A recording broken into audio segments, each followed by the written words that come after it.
Well, I know many of you, and I know all of you know nobody is more excited than I am to be here today doing this. 2 years ago this week, Mike Goguen announced that he was going to face a venture capital fund here in Northwest Montana with our original team of about 4 people. And thank you, Glacier Bank, for you were there, and we were at your operations center. So here we are 2 years later in what arguably is the most beautiful office in the state of Montana. It certainly has the best technology. I started Frontier Funds 15 years ago, and I ran them out of my barn loft. So this is quite an upgrade for me.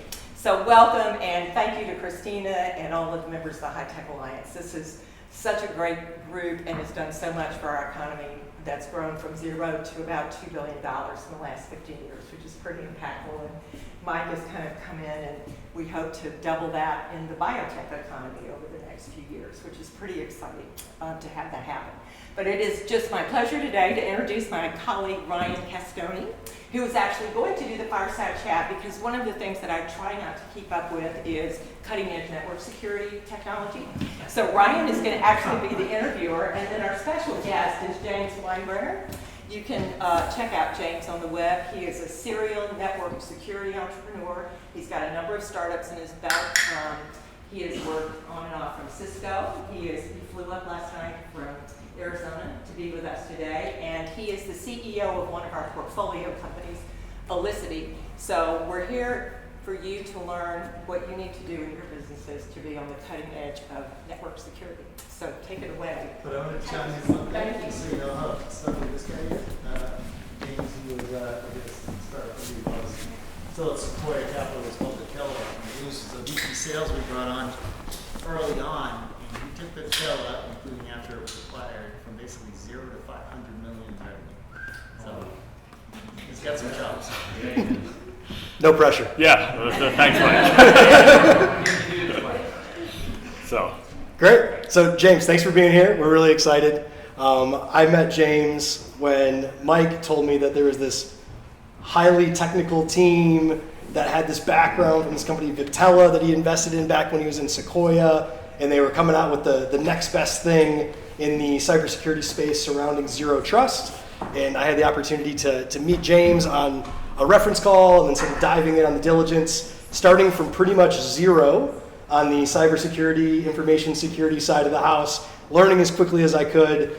James was a wonderful teacher, has helped me learn a lot, and I'm really excited to have the privilege to help ask some of the questions that I asked before and still ask, because I forget. I want to make sure I get it right as we chat a little bit about something that is top of all of our minds in the environment that we live in today, right? Every single one of our companies, with maybe an exception or two, has a hybrid remote work.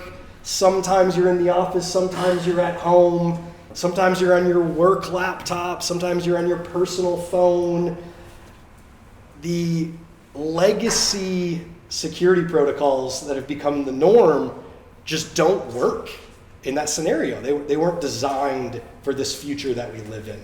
So James, let's start there. Let's talk with, I know you guys like to call it work from anywhere, but we hear it as remote work, hybrid. Why is this uniquely difficult?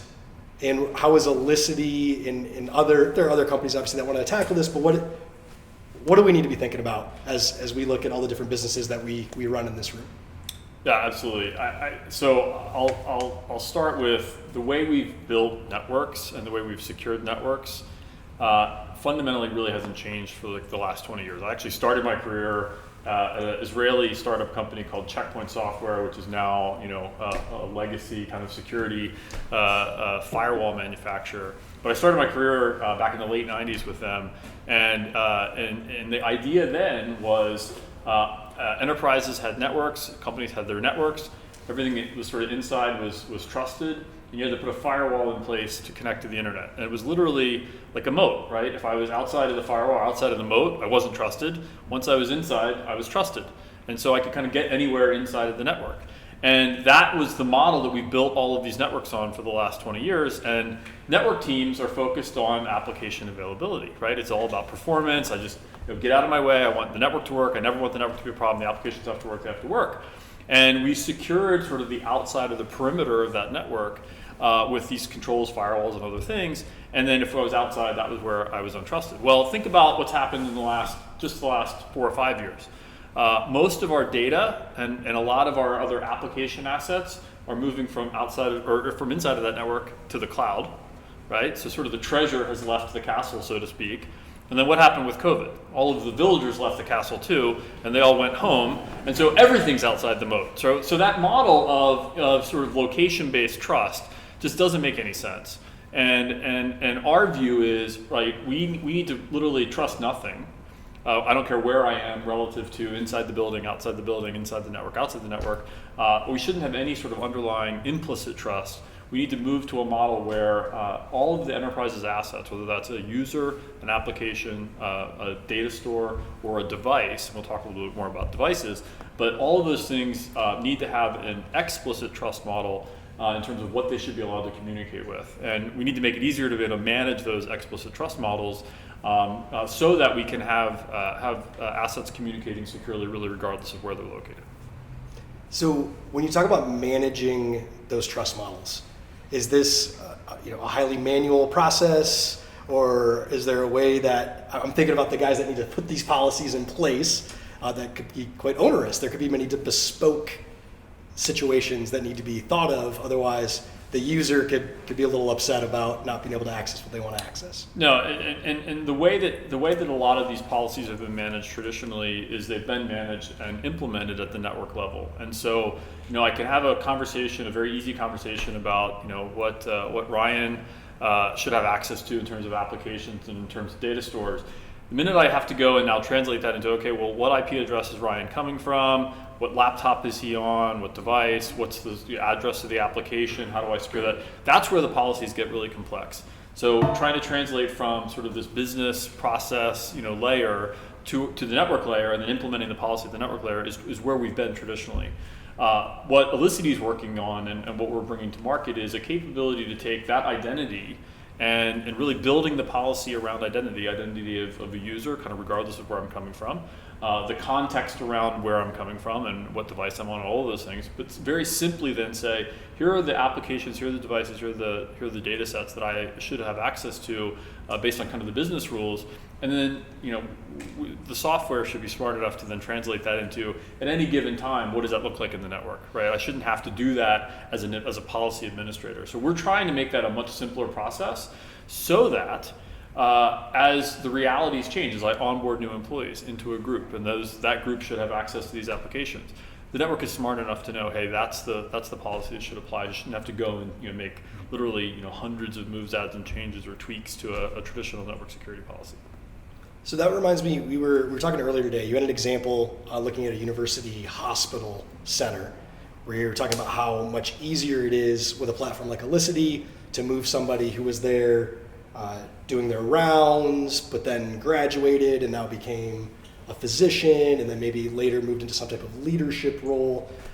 What's the before and after? Like, why is that hard today to manage that, and how does it work with what you're building? Yeah, so it really comes down to being able to define that policy in terms of kind of the business language, right? So in that case, like a university hospital, students should have certain sets of access to applications and devices. Doctors have different sets of access. As people kind of go through that progression, I graduate, I become a doctor, I'm working on premise or remotely. The systems, the network itself, we shouldn't have to go in and reprogram that as each of those changes happen, right? Because I have an HR database that says, hey, when I get promoted from a student to a doctor, this is the group that I now belong to. So the policies should follow the role, so to speak. And then being able to have that policy kind of follow the user regardless of again, where they're accessing from, and making that much simpler to manage. And so, our goal is to, again, kind of take the underlying systems complexity out of that policy management and keep as much of that at the, sort of at the business logic layer as possible, and then leverage things that are already there, right? Everybody has a log on, right, for typically with like Microsoft Active Directory, and group memberships that are associated there. So how do we understand that and bring that context along as those users are accessing different systems. And then as they go through that life cycle, have the intelligence in the network to be able to do that continuous verification. So literally, I know the instant that your group memberships change, as an example, from being a student to being a teacher to being a doctor to then potentially moving on from that organization. And so it revolves around the identity of who the user is, independent of device, location, etc. So once we get the identity straight, go ahead. Yeah, no. So identity is sort of the atomic unit, and then all of the rest of that is context, right? So we think about location, think about where should people be allowed to access things from. I may have a different set of policies, for user who's accessing systems, kind of working from home. But if I see that user pop up in a different country, I may want a slightly more restricted policy. So all of those things are contextual. That we want to be able to bring that context in around the identity, but we want to define the policy at an identity-based level. Okay. And then when I think of, so going back to my previous life in the Department of Defense, I hated using the VPN that I had to use in order to access what I needed to do, especially outside of the United States, right? So if I was living in England, traveling around Europe and North Africa, the only way I could do my job was to log into this VPN. It was pushing all of my traffic to either England or Germany, and then all the way back to the United States. And I've never done something so painful in my life, to be perfectly honest. How does Elisity get rid of that? I think we talked about it as the hairpin. Yeah, and this goes back to that legacy architecture. So if I have all of my applications that were traditionally hosted in an enterprise data center, it made sense to have sort of a single door to come through, right? And that would be a traditional VPN. And I would authenticate to that VPN, have a tunnel, and then literally it was like instead of was accessing remotely, now I'm like sitting on the network. I'm literally sitting like I'm in the building. As applications have again moved, right now most even mid-sized enterprises have things that are hosted on premise. They have things that are hosted in the cloud. They're consuming a number of software as a service applications from different cloud providers. So there's no one place to bring traffic back to and say, here, I'm going to inspect everything here, and then I'll send it over to the server. So we have to change the architecture, right? We have to take an approach where we can kind of optimize that connectivity, secure the connectivity, but then optimize the connectivity for access to cloud resources that may literally be next door. It doesn't make sense to hairpin all the traffic back through a corporate data center or even like a headquarters location. So having the intelligence to understand where those applications are, again, bring the application identity, the user identity information together, determine should I have access to this? If so, then let me take the most optimal route to that application. Switching gears a little bit to the device side of the house, right? So, reading about critical infrastructure being attacked via the smart thermostat that was connected, or Sean, our IT guy who might be around here somewhere, always saying how much he hates Sonos being on our network because of the threat that it poses and the complication that is involved in mitigating that risk. Why is this so different and challenging now compared to before? Yeah, so great question. And there's two parts to that, and we talk about devices as being operational technology, which is literally things like a process controller that might be controlling a pump or a valve or something like that in a manufacturing setting. Think about that in the context of critical infrastructure, things like we just saw the Colonial Pipeline ransomware attack. And then we also think about what's traditionally referred to as sort of Internet of Things or IoT, but in many cases this is consumer technology. So you mentioned Sonos, the thermostats.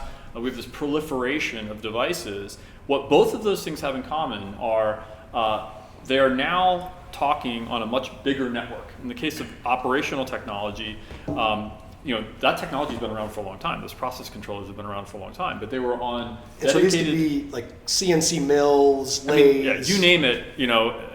It's technology that is communicating. Process control. Valves. Again, machines. pretty much anything that's happening in an automation kind of fashion is moving to IP-based networks. But these networks were traditionally air-gapped, so they were not connected to the traditional IT network. Well, in those OT environments, what we're seeing is, just like everything else, I want to get as much data out of that network as I possibly can, out of those devices. I want to do, I want to be able to run models and do machine learning on that data, do yield optimization, do all kinds of things. Where is that happening? That's not happening on the OT network, that's happening in the cloud. So guess what? I have to take that network, connect it to my IT network, and then onward to the cloud. Now my attack surface has gotten dramatically larger. And in some cases, that operational technology is actually, it's like Windows XP running in an embedded system that's attached to a hardened device, again, connected to that CNC machine or connected to that valve. And so the traditional ways that we've secured enterprise assets, like your laptop, it's, hey, we put enterprise, endpoint control software on that. We know exactly what's running on it. We can control that environment. We can't do that in an OT environment. Very, very similarly with IoT. And IoT, again, everything from a thermostat to a Sonos to I had a meeting with the Air Force personnel responsible for security at the White House, and the comment, which I loved, was my two biggest headaches are Sonos and Peloton. And it's like, you laugh, but that's not just at the White House. This is like every executive suite everywhere, because I'm used to being able to use this technology. But think about it, right? It's connected to the network. Now I've got an attack surface that is essentially consumer-grade technology. So again, it all comes back to, I don't want that device to be able to indiscriminately communicate across a trusted network with everything else that's running, my applications, my users. I need to be able to provide essentially what we call least privilege access, right? An explicit policy that says that Peloton can talk, assuming it's authorized, can talk only to the Peloton servers, shouldn't be able to see anything else on the network. Same with Sonos. And so what we're seeing is enterprises can't just take the approach of looking at their kind of traditional IT assets, their laptops, their iPads and things of that nature. They have to be solving for this IoT and OT challenge, and being able to do so with a consistent policy construct makes it much easier to do that across, again, multiple sites, multiple locations, et cetera. I don't know if this terminology is used, but health systems have kind of this OT network that's starting to merge as well, right? The different monitoring devices that are being used that also might be running Windows XP. That's something that they want to be able to have connected back to the nurses' station so they can get alerts faster. Same scenario? Yeah, absolutely. So this is, again, it's another IoT or Internet of Medical Things kind of use case. And there's a reason why we've seen such an increase in ransomware attacks focused in hospital systems over the last 18, 24 months, because you've got critical infrastructure, literally things like infusion pumps and MRI machines and CT scanners and things like that. And they're not running in an isolated network. They're running on the network with all of the rest of the medical devices. And think about it from the perspective of, GE and Philips want to be able to come in remotely and do software upgrades on those MRI machines, those CT scanners. So these networks are connected, not just to the hospital network, they're connected outbound towards the internet. And the exposure is dramatic. Again, a lot of these embedded systems are running legacy underlying operating systems or old firmware that you can't go and patch very easily. You can't go and run a traditional agent on. And so the network needs to then be intelligent enough to be able to identify those things, understand, hey, what does this need to communicate with, apply that least privilege policy. And those things aren't static, they move around, right? So things will move from floor to floor. The network sort of underlying constructs change, and we have to have the intelligence to understand the context around those devices, where they're connecting, and what policy should we apply. Shifting gears a little bit. So I grew up in Michigan, blue-collar kid, first-generation college student, had a lot of interaction with the manufacturing and engineering sector from an early age. Still have lots of good buddies that are now moving into leadership positions in these companies and are dealing with not just an internal need and desire, but an external regulatory push, especially if they're anywhere in the supply chain to the US government, right? The US government is starting to push down CMMC, I think is the acronym, and there's this list, quite onerous, for small and medium-sized businesses that if they can't show that they have the proper safeguards in place, they can't be suppliers anymore. Can we talk a little bit about that situation? Absolutely. And maybe you can remind me what CMMC stands for, because I don't remember. CMMC is the Cybersecurity Maturity Model. Okay. And compliance with that is going to be, in being able to pass an audit, is going to be a requirement to provide services. Initially in the DoD supply chain, it's very possible that's going to expand further in federal government. But it's essentially 14 domains, 171 kind of different system checks that you have to be able to address. And again, it's across the traditional IT infrastructure, but it's also across the manufacturing or the OT side of the infrastructure as well. And it's the same underlying challenge, which is the attack vectors have shifted from the things that are sort of easy to secure to the things that are very hard to secure. And we know that we've got to be able to go and address the underlying kind of operational technology. And this is, we're in an interesting spot. There's a customer that's actually kind of a co-development partner of ours that is kind of tackling this head on. And they've said, the way we used to build these networks was with physical segmentation, literally like multiple layers of physical segmentation that would happen in what was called a Purdue model. And really like the last layer was the layer that would get connected into the IT network. They're kind of flipping that model on its head and saying, we want to be able to move faster in terms of the manufacturing innovation we're doing. We also want to be able to comply with and provide visibility for things like CMMC, et cetera. So what if we just flip the model on its head and we actually build on one flat network, but we can actually provide micro-segmentation at a very granular level on this device can talk to this device only with this protocol or only with a set of commands. And we can enforce that in software. And so it's taking what a lot of the lessons that we've learned around kind of the evolution of networking over the last 5-10 years and applying it to these legacy networks in a way that should make it much easier for us to provide that level of granularity and security. So like CMMC is an example for us at Elisity. We address 103 of the 171 requirements right out of the box across 11 of the 14 domains, and then can very quickly say, hey, here's the blueprint. You can check to see are you in compliance, and then make it much easier from an audit perspective to pass. At the same time, allowing these manufacturers to drive faster innovation into the underlying footprint as they look at introducing new systems and new tools into those environments, being able to leverage cloud to drive faster yield optimization, et cetera. So we've hit most of the sectors that are represented by folks in the room, potentially by plan, but we haven't hit the financial sector yet, right? So we've talked about the work from anywhere situation that's addressing almost all of us, lots of high-tech manufacturing in the state. What about from the financial side? Where does this come into play? So I think, we have a couple of financial services companies that we're working with already, and what we're seeing is the hybrid work model is going to stick around, and the banks that we're working with are saying this is here to stay.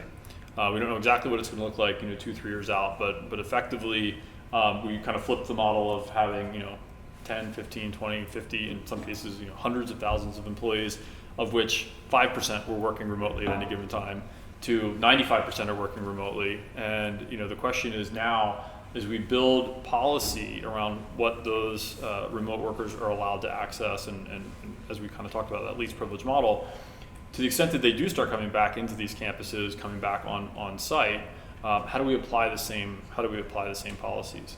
In a lot of ways, financial services as a percentage of overall revenue, we're spending a lot more money on IT than across a lot of the other sectors, and so they had a lot of interesting controls that they built, security controls that they built that were in place for those on-prem environments that do not translate at all when you send people home. So they've had to very quickly figure out, hey, what do I do now that I have people working remotely, and then how do I translate that as they start to come back on-prem? So we're working with, like I said, with a couple of folks that are driving sort of they're using COVID and this disruption as a way to say, hey, let's look at emerging technologies, partnering with sort of innovative companies like Elisity. How do we flip this on its head? And they have they have devices as well. I mean, everything from you go to a traditional bank branch, we see pin pads and check readers and ATM machines, and then things like IP video surveillance and badge scanners and all of that. So they have a lot of the same challenges in terms of that kind of hybrid environment, and they're thinking about how do I solve for that consistent identity-based policy, as folks start coming back in. Is there a CMMC equivalent that the SEC is pushing here? That's a great question. Not yet. A lot of that has been handled kind of ad hoc with specific requirements that were focused in different kind of different components of the OCC regulations and what have you.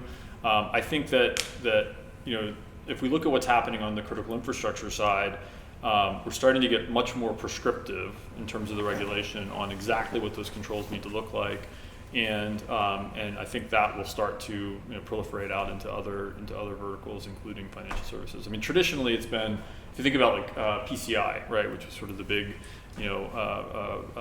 compliance focus for anybody that was doing financial services, it was pretty broad in terms of having to have data encrypted, having to do some level of segmentation, but it didn't get down into the weeds of exactly what the architecture needs to look like. We're starting to see that shift on sort of the critical infrastructure side, and I think we'll start to see more prescriptive regulation that works its way back into financial services and others. Awesome. Do we have any questions from anybody in the audience? I've got one for you. Super interesting and a huge problem that you're addressing. How does the revenue model work for a customer? How do they consume it? Right. So great question. So I think one of the things that we've learned, and this goes to the challenge of trying to control systems in a legacy approach. When you looked at how people built networks and ran networks, it was very sort of box centric, right? I buy a bunch of different pieces of network hardware, and then I'm kind of on the hook to figure out how to integrate those, right? There's a huge services business around doing that integration. One of the things that we've learned, and Mike mentioned the last startup that we did was a company that was focused in kind of software-defined networking, where we were delivering effectively a tremendous amount of intelligence, delivering it from the cloud, and the actual box doesn't matter. The box becomes literally almost like a throwaway. And in the case of cloud-based consumption, in some cases these things are ephemeral, right? I'll spin up workloads and then they'll go away. So the control plane that we're delivering from the cloud is really then where all of the intelligence is, where the value comes, and it allows us to price and deliver a consumption model that is effectively as a service. So it's how many users do you have, how many devices do you have under management.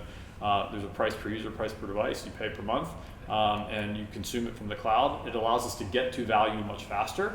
So instead of buying a lot of infrastructure and then doing a 6-month, 12-month integration project, we can literally start bringing users onto the system, understanding identity, building policy, and delivering value in a matter of hours. So it's changed the consumption model around this. Again, kind of getting to as a service, cloud delivered for what was traditionally very much a appliance or box centric approach. So I'm wondering, how do you put yourself in these networks in such a way that you don't negatively impact performance at scale, and also how do you avoid becoming the new Sonos or the new thing to thread model around? Yeah, so I'll go in reverse order. I think that this is a key part of how we have to change the way we build systems, where we're literally attacking ourselves and going through that sort of what we call red team testing internally, and looking at what are the attack surfaces, what are the vectors, and make sure that we aren't introducing new vulnerabilities into the system. And so, for me, just from a recruiting perspective, I've got really strong networking DNA in the team.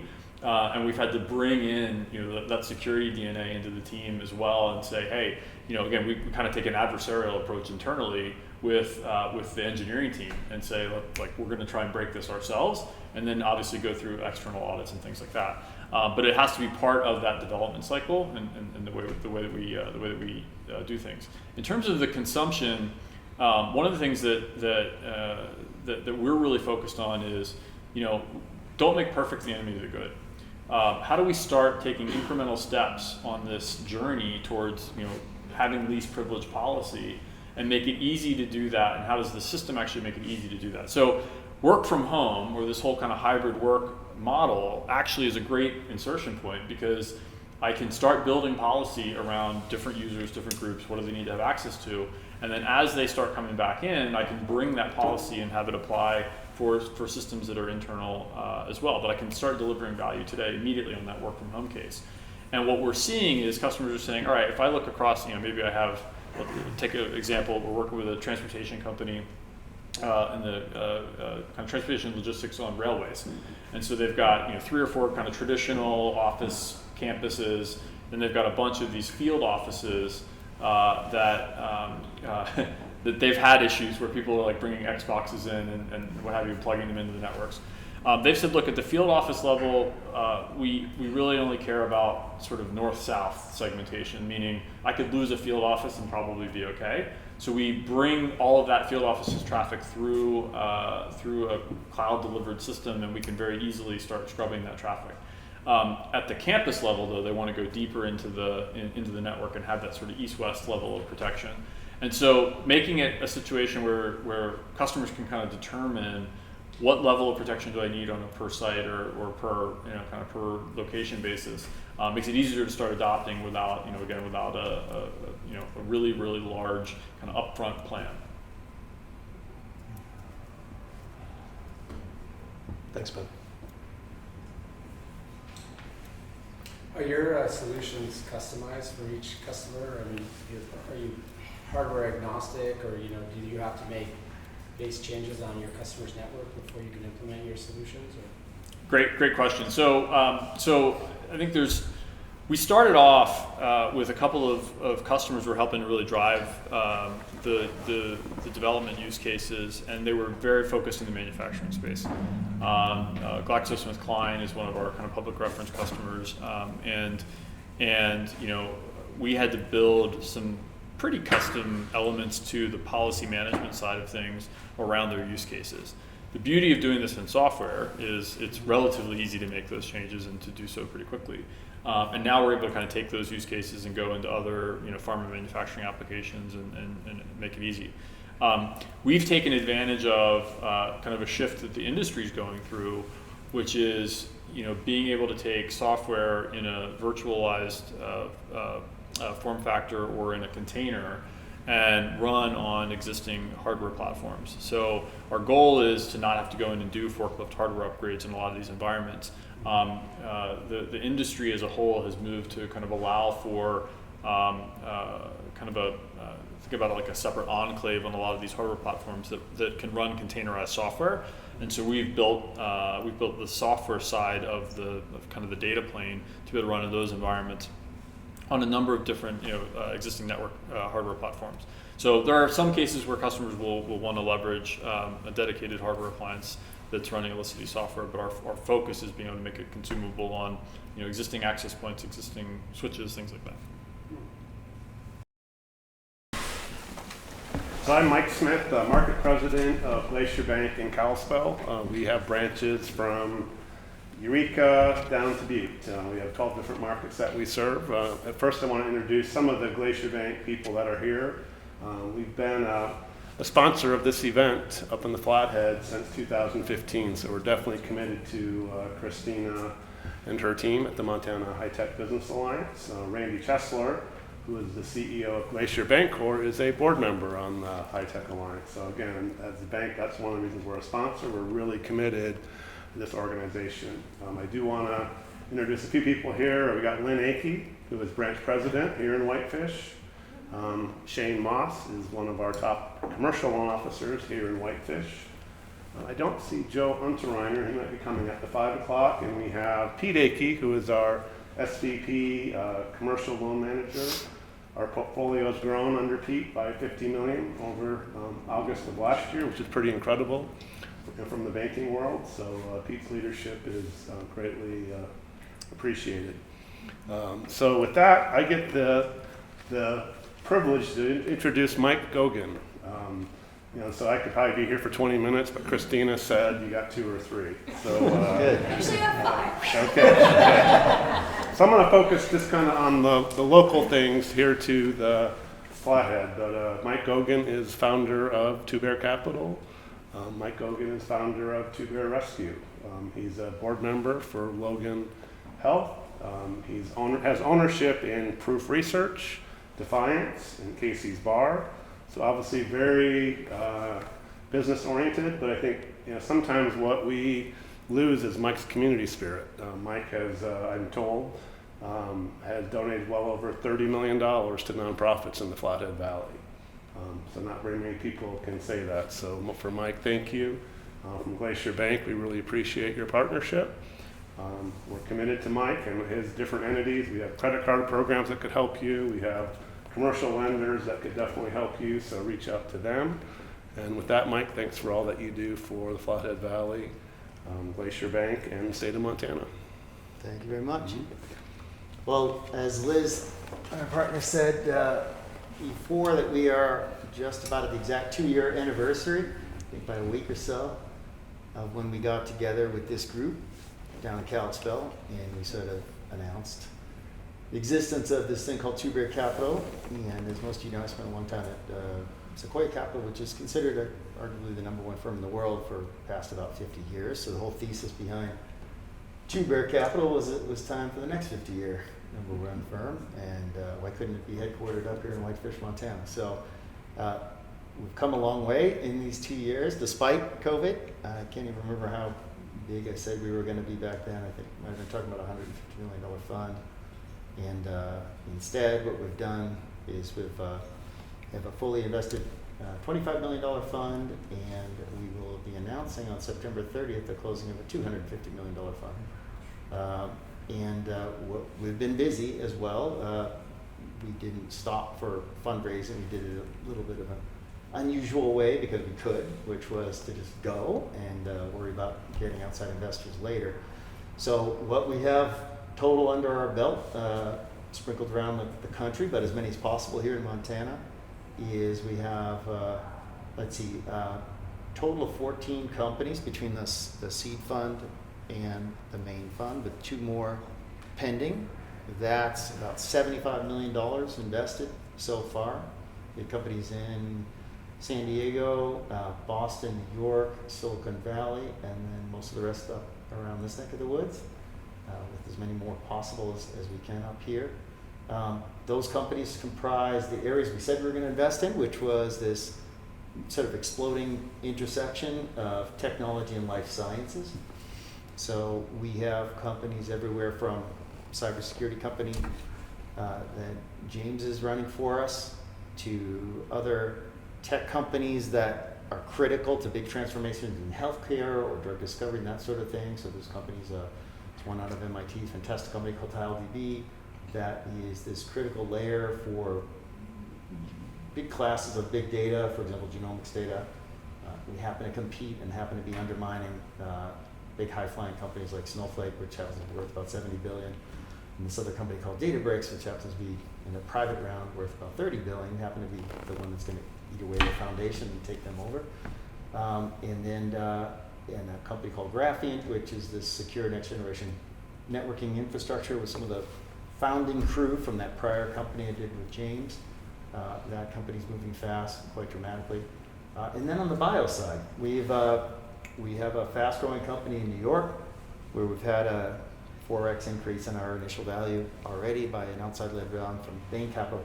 That company, called Pulse Data, applies machine learning to patient data to detect renal disease, early detection of undetected renal disease, and then helps manage patients through that. That company, exact right place, right time. Turns out that a lot of you don't know, but renal disease, kidney disease, is 1 out of every 5 healthcare dollars spent on renal disease. It was the number one focus for CMS, the government-oriented organization that dictates, how government insurance works, Medicaid, Medicare. It was their number one, what they call chronic care pathway, that they wanted to focus on doing something different. Because one of my experiences I've learned from being on the board of Logan Health is the traditional way that healthcare is billed and charged and paid for is pretty broken. It's called fee-for-service. So take kidney disease. It was such a good example, right? As the patient gets sicker, all the way to being on dialysis, where you need your blood washed all the time, well, that happens to be the most expensive treatment. And the way healthcare works from a financial point of view is the healthcare institution bills insurance for whatever something costs, and they get back a chunk of that cost. So when you think about it, in that case, the hospitals make more money as you get sicker, as long as you don't die, then they don't make any money. But that's inverted. That's wrong, right? So there happened to be this payment model change, right, sort of coincident with when we were funding this little startup. Ryan found this one, old MIT classmates of his, and right place, right time, because the payment model change that's being enforced is something I hope to see across the rest of healthcare, value-based pricing, which means the payers say, oh, you have a patient with kidney disease, here's a wad of money, that's all you're ever going to get, good luck. And what that does is turns healthcare on its head. I suspect we're going to start to see that model across the rest of healthcare. So anyway, that's an example of a company, but in the true bio space, we have a heavy bio emphasis. It's kind of oncology, immunology, and neurology, and that combination, which is really, really interesting. It covers a lot of territory. So we have a fantastic company that's in San Diego that's focused on neuro regeneration, starting with a treatment for truly repairing severed spinal cord that causes neurons to regrow. It's pretty awesome. Later can be applied to Alzheimer's, MLS, that kind of thing. We have a company in the cancer discovery space in New York that already looks like it's made a spectacular discovery in one of the core reasons that cancer is drug resistant. When a tumor becomes cold, it ends up growing this really funky sort of glycoprotein, almost like a shell around it.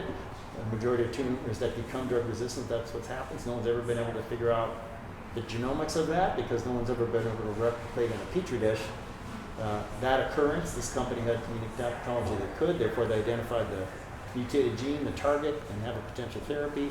It's just one of a zillion things they do. We're currently working on 2 more companies, one of which is with Mayo, where in glioblastoma, brain cancer, which is 100% fatal, you die when you get glioblastoma, usually in months. And we're working with the top glioblastoma specialists in the country, and they want us to be their partner. So just to put it in perspective, when we started this firm, the goal was, hey, we're going to build a #1 firm, or at least, top, the top from Montana. And I'm happy to say we've competed very heavily for every deal, every company we've become the lead investor in. And we've competed head-on against Sequoia Capital and Andreessen Horowitz, every other famous name you can think of in Silicon Valley, James Company, Coastal Ventures, there's a bunch of others. And we haven't lost. We've won every deal we've competed against, and I think the reason for that is I was really deeply into my domain, from the technical side, and we built a team that is real world-class domain experts. And that just works when you're in the early stage business. These are companies that are founded by deeply technical or scientific people. Of course, they're going to relate better to somebody who can speak their language. And if you have then the acumen to grow a company on top of that, you're golden. Just to add to the final picture on Tuber Capital, besides the rockstar team we built kind of a world-class advisory team around us. There's 5 of them already, including the winner of the Nobel Prize in immuno-oncology. Immuno-oncology is probably the most exciting area in cancer. The thought is the immune system is going to be the key to really curing it. James Allison won the Nobel Prize. There's I think an HBO special on him called Breakthrough. There's a book about him. So he signed up to Tuber Capital with his sidekick, which is his wife's also a famous oncologist. They're both at MD Anderson, Pam Sharma. She signed up. We also have the Chief Information Security Officer, CISO, for GSK. He's on our advisory board. We have a really kind of renowned biopharma, world-class female, kind of badass CEO type, Shanaz Suleiman. She had every role you could think of and every biopharma company you could think of. Head of acquisition for Roche and head of the Alzheimer's program for Gilead. She's the one responsible for getting AIDS drugs to third world countries at affordable prices. That was her passion. That's why she got into medicine in the first place. She got into that. So she has a place in Whitefish and wanted to be involved, so she's on our advisory board. And then finally, on this cybersecurity topic, we have this guy, a good friend of mine, Chris Necker, who's arguably one of the best cyber offense guys on the planet. He was hired as the founding member of Google's Red Team for Chrome, to see if they could break into Chrome. Prior, of course, he had his little business where he would get paid to break into the Pentagon and that sort of thing. He just told me a couple weekends ago that one of the most infamous recent news stories was about an attack called the Pegasus attack from an Israeli hacker firm, what is it, NSC or something like that. Very scandalous. They would get paid $1 million. And they could break into anybody's phone worldwide, world leaders, resistance leaders, whatever, without you even clicking on anything, right? So Chris Necker is the one that discovered that hack and undid it, and decoded it. So he's on our advisory board, and we're looking for him to get an excuse to move back to Whitefish. So anyway, it's going super well. Final comment is, folks, there's this pent-up interest in moving to this area or coming back to this area. So that hasn't been hard. What's been hard in the past is there were no opportunities. So with opportunities, man, when we interview people, I interviewed somebody just now for one of the Silicon Valley companies, Whitefish, I've been there a bunch of times, man, if there's an opportunity. Interviewed a guy earlier today, big exec at Medtronics, from this area, but of course the pattern we've seen for decades is you get educated here in science or tech, no jobs here, you go somewhere else. So we're gonna help change that. So that's it, really glad to be part of this whole thing and look forward to working with you all. One final comment for all of you, I suggest that you use this, and it's not a plug for an old Sequoia company, but I used to talk about using LinkedIn Recruiter all the time, but I never actually used it myself. And then recently for the board search to help with Logan Health, decided what the heck I should actually use this thing and pay a little bit of extra. Super powerful, and you plug in something like Montana and then whatever else you're looking for. And you'll discover a ton of unbelievable talent that's kind of just either quietly moved back here that you gotta go find, or you'll find somebody who, let's say, had roots here, MSU, U of M, and now they're elsewhere in some spectacular position. I guarantee they'll have a soft spot in their heart for coming back, so use that. Well, Mike's a pretty awesome guy, and it's my dream come true to have a top-tier VC firm located in this part of the state to balance things out a little bit. So as Mike mentioned, our team bios are on the backstories here, and some of the Montana scientists who really have made world-class and world-changing discoveries. That's sort of, I think, our next charge is finding the next sort of Weissman. Where are they, and how can we keep them building big companies here? So thank you all so much for coming here. And Christina, you can take over. Sure. Thank you for having me. Let's talk about something entirely different. So Endpoint Utility Corp is the company that I founded it here. I actually moved up from Phoenix, so we can compare notes later.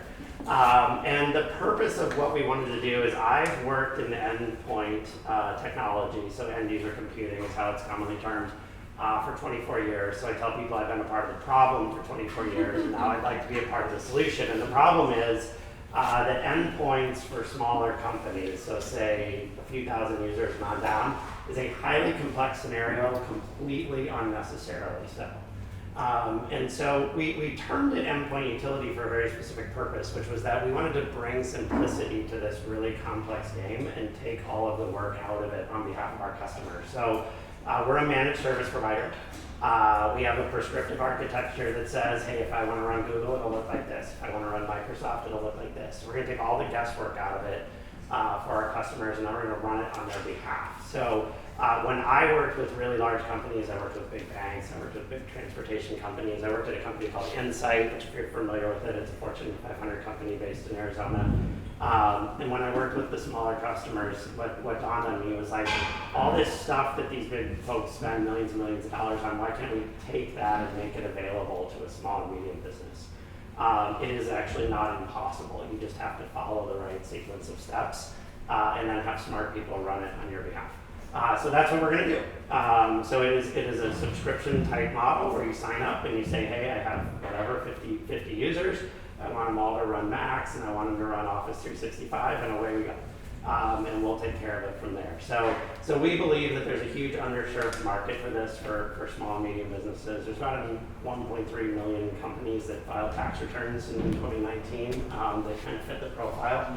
And having talked to hundreds of them throughout my career, I can tell you, it's really hard to find one that says, I got it. None of them is it easy to find resources. It's a complex scenario. There's lots of security threats.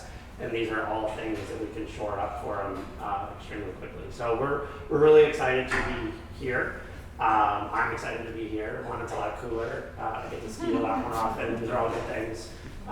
So it was great to stop vacationing in Whitefish and start living in Whitefish. So you can take that term if you want. So like I said, we're excited to be here. We really appreciate the welcome. Both the Montana West Economic Development people as well as the High Tech Alliance have been just unbelievable partners of ours. Like every time I turn around, I'm like, I think I want to do this. And they're like, yeah, let you talk to this person over here. So thank you both for all the support that you've given us over the past 6 months and more exciting stuff to come from here. So appreciate the opportunity. If any of you would like to be customers, I'd be happy to talk to you later as well, because we are, like I said, a managed service provider that is here to run end user computing on behalf of our customers the correct way, based on the best practices that are out there, and deliver something that only the enterprises have had access to in the past, but make small and medium businesses that much more competitive. So, thank you. Great. Thank you, David. Give him a round of applause.